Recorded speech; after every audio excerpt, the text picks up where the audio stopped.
വേടന്റെ ആന. വേടന് ആനയുണ്ടോ എന്ന് ചോദിച്ചു കഴിഞ്ഞാൽ വേടന് ആനയൊന്നുമില്ല. വേടന് ഒരു നായ്ക്കുട്ടി ഉണ്ട്, ബുദ്ധൻ എന്നാണ് പേര്. പക്ഷെ നമ്മളിവിടെ സംസാരിക്കുന്നത് വേടന്റെ ആനയെ കുറിച്ചാണ്. വളരെ ഫേമസ് ആയിട്ടുള്ള ആൽബമാണ് വേടന്റെ ആന. ആനയിലെ പാട്ട് എല്ലാവരും കേട്ടിട്ടുണ്ടാവും. ആ വരികൾ അത്രയേറെ മികവുള്ള വരികളാണ്. നമുക്ക് സന്തോഷം തരുന്ന, നമുക്ക് ആത്മവിശ്വാസം ഉയർത്തുന്ന വരികളാണ്. ഈ കോമ സ്റ്റേജിലൊക്കെ കിടക്കുന്ന ഒരാൾ പെട്ടെന്ന് ഈ പാട്ട് കേട്ട് കഴിഞ്ഞാൽ എഴുന്നേറ്റ് ഒറ്റ ഓട്ടം കൊടുക്കും. അതുപോലെ ഒരു പുനർജീവനത്തിന്റെ ശക്തി നൽകുന്ന വരികളാണ് വേടൻ ഇതില് ഇങ്ങനെ നമുക്ക് വേണ്ടിയിട്ട് എഴുതി വെച്ചിട്ടുള്ളത്. വേടന്റെ ആനയെ കുറിച്ചാണ് അപ്പൊ നമ്മളിന്ന് സംസാരിക്കാൻ പോകുന്നത്. ആ പാട്ടിന്റെ തുടക്കത്തിൽ തന്നെ മനുഷ്യൻ കുഴിച്ച കുഴിയിൽ ഞാൻ വീണ് പോയി, ഓടി വരൂ എന്നെ രക്ഷപ്പെടുത്തു എന്ന് പറയുന്ന ഒരു ആനക്കുട്ടിയുടെ നിലവിളി അതിൽ നമുക്ക് കേൾക്കാൻ പറ്റുന്നുണ്ട്. ഈ പാട്ട് ഞാനിത് കേട്ടപ്പോൾ തന്നെ എനിക്ക് ഓർമ്മ വന്നത് അരിക്കൊമ്പനായിരുന്നു കേട്ടോ.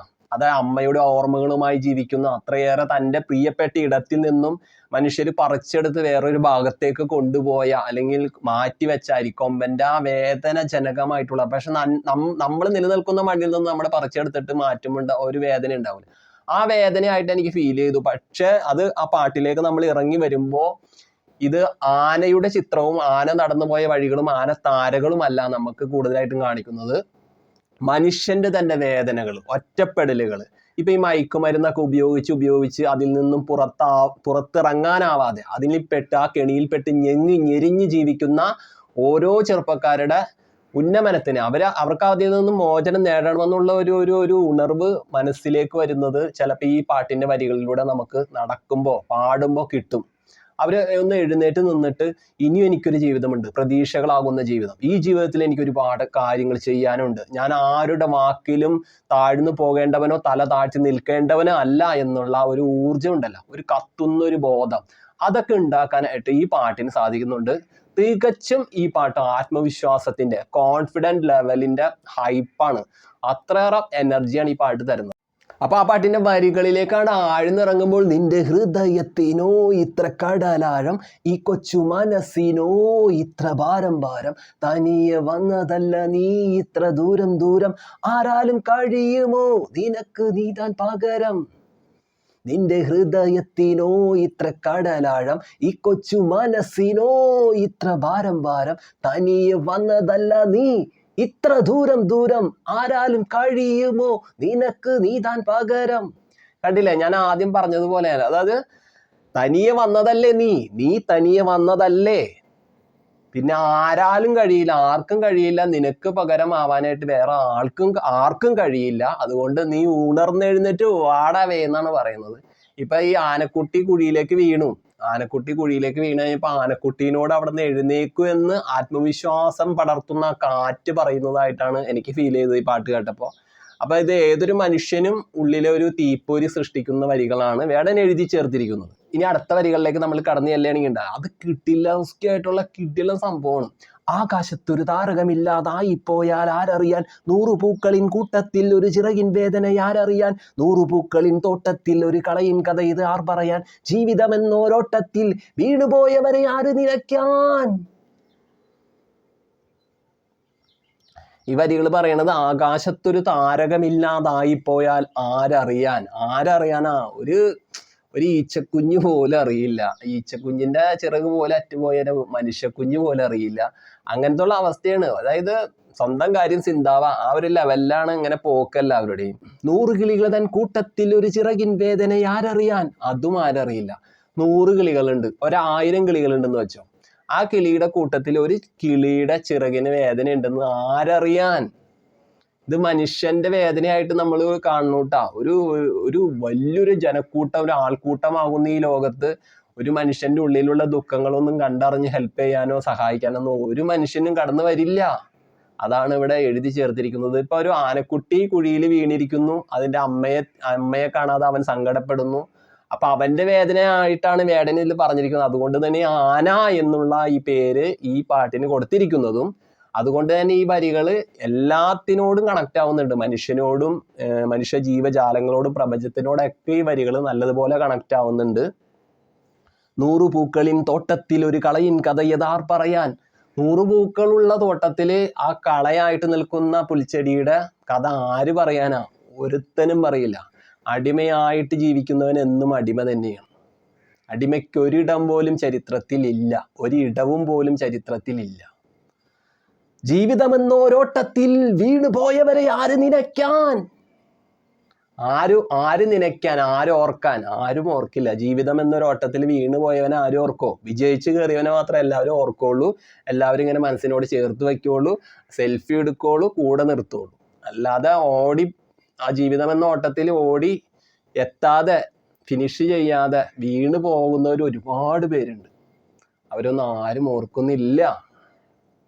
അതുകൊണ്ട് തന്നെ വിട്ടുകളയല്ലേ വീരാ, നീ വിട്ടുകളയല്ലേ എന്ന് പറയണം. അതുകൊണ്ട് തന്നെ നീ കുഴിയിൽ വീണു എന്ന് ഓർത്തിട്ട് അവിടെ കിടന്നു നീ കരഞ്ഞു നിലവിളിച്ച് നിന്റെ ജീവിതം ഇവിടെ തീർന്നു എന്ന് വിചാരിക്കരുത്.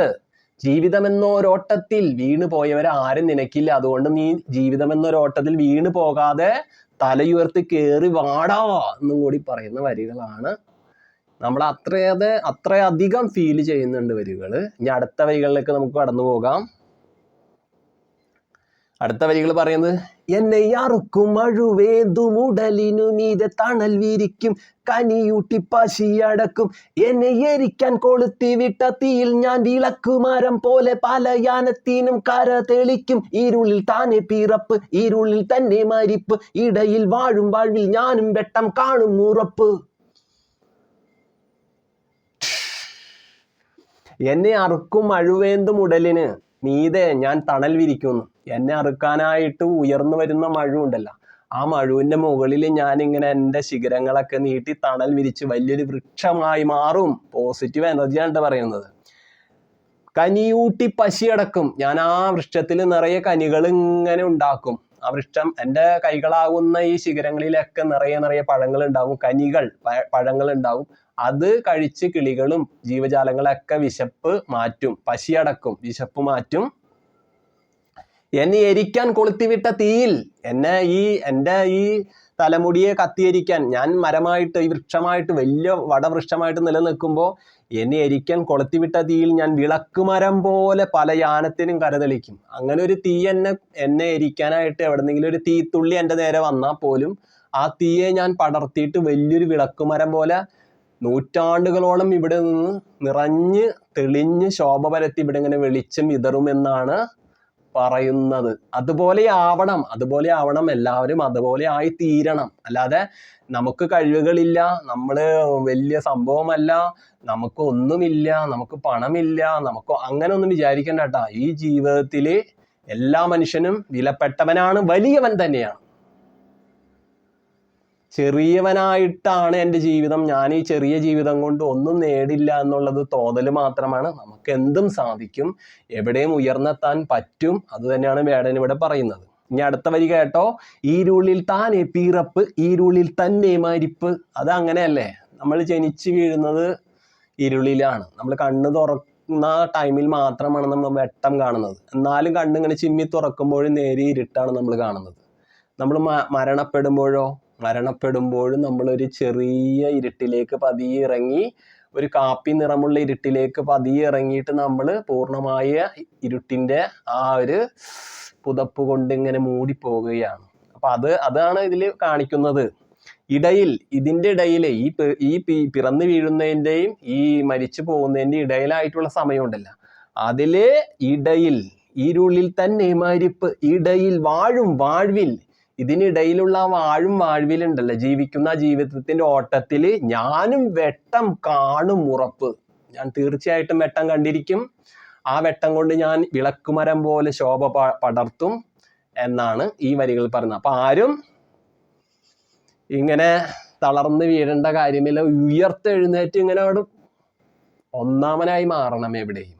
ഇനി അടുത്ത വരികൾ, ഞാൻ എൻ്റെ വന്യതയിൽ ആനയെപ്പോലലഞ്ഞു, വാരിക്കൂഴി അതിൽ വീണു മനം മുറിഞ്ഞു, നാട്ടുമൃഗങ്ങളാൽ നായാടപ്പെട്ടു, കാട്ടിൽ യന്ത്രങ്ങൾ മുരണ്ടു, ജന്തുക്കൾ വീരണ്ടു.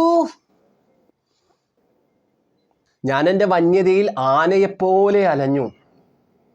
വന്യതയിൽ ഞാൻ ആനയെപ്പോലെ ഇങ്ങനെ അലയുകയാണ്. വാരിക്കുഴിയിൽ വീണു മനം മുറിഞ്ഞു, വാരിക്കുഴിയിൽ വീണ് എൻ്റെ മനസ്സൊന്നും മുറിവേറ്റു, വേദനിച്ചു. രക്ഷപ്പെടുത്താൻ ആരുമില്ലെന്നോർത്ത് ഞാൻ അവിടെ കിടന്ന് കരഞ്ഞു, തേങ്ങി. നാട്ടുമൃഗങ്ങളാൽ ഞാൻ നായാടപ്പെട്ടു ഈ കാട്ടിൽ. നാട്ടുമൃഗങ്ങളൊക്കെ ഇങ്ങനെ എൻ്റെ വീഴ്ച കാണാൻ കാത്തിരിക്കുന്നവരുണ്ടല്ലോ, അവരൊക്കെ ഇങ്ങനെ സന്തോഷിക്കുകയും അവരാൽ ഞാനിങ്ങനെ നായാടപ്പെട്ടു. ഈ കാടിൻ്റെ അകത്ത് യന്ത്രങ്ങൾ മുരണ്ടു, ജന്തുക്കൾ വിരണ്ടു. ഇതിപ്പോ നമ്മൾ ഇതിൽ വീണുപോയ ഒരു ആനക്കുട്ടിയുടെ കഥ പറയുകയാണെങ്കിൽ, ആനക്കുട്ടി ആ കാടിൻ്റെ അകത്ത് ഒറ്റപ്പെട്ട് വീണിരിക്കുന്നു. അവനെ രക്ഷപ്പെടുത്താൻ ആരുമില്ല. ജന്തുക്കളെല്ലാം വിരണ്ടിരിക്കുന്നു, യന്ത്രങ്ങൾ മുരണ്ടിരിക്കുന്നു. ഈ ആനക്കുട്ടിയെ അവർ കൈവശപ്പെടുത്താനായിട്ടുള്ള സകല പരിപാടികളും നോക്കി എടുക്കുകയാണ്. അതുപോലെയാണ് മനുഷ്യന്റെ കാര്യവും. അവനൊരു ഭ്രാന്തനാണെന്ന് സമൂഹം അവനെ മുദ്ര കുത്തിയാൽ ആ ഭ്രാന്തിൽ നിന്നും അവന് കയറിപ്പോരാനായിട്ട് സാധിക്കില്ല. അപ്പൊ അവന് സ്വയം സാധ്യമാകണമെങ്കിൽ മറ്റുള്ളവർ എന്നെ രക്ഷപ്പെടുത്തുമെന്നുള്ള ചിന്ത വെച്ചിട്ട് അവിടെ കിടന്നാൽ ആരും എഴുന്നേക്കാൻ പറ്റില്ല. നമ്മൾ സ്വന്തം വിചാരിച്ച് എഴുന്നേക്കണം, അത് സാധിക്കും എന്നാണ് പറയുന്നത്. അപ്പൊ തന്നെ പറയുന്നുണ്ട് ആ വരികൾ, അമ്മ കാത്തിരിക്കുകയാണ്. കാട്ടിൽ നിന്നും വന്ന കാറ്റ് പറഞ്ഞു എനിക്ക് പോകണം. ആ ഉള്ളിലുള്ള ആ ഒരു വെമ്പലാണ് ആനക്കുട്ടിയുടെ മനസ്സിൽ. അമ്മ കാത്തിരിക്കുകയാണ് എന്നെ. അത് കാറ്റ്, ഒഴുകി വന്ന കാറ്റ് എന്നോട് പറഞ്ഞു എനിക്ക് പോകണം, വിട്ടുകളയല്ലേ വീരാന്ന് പറയാണ്.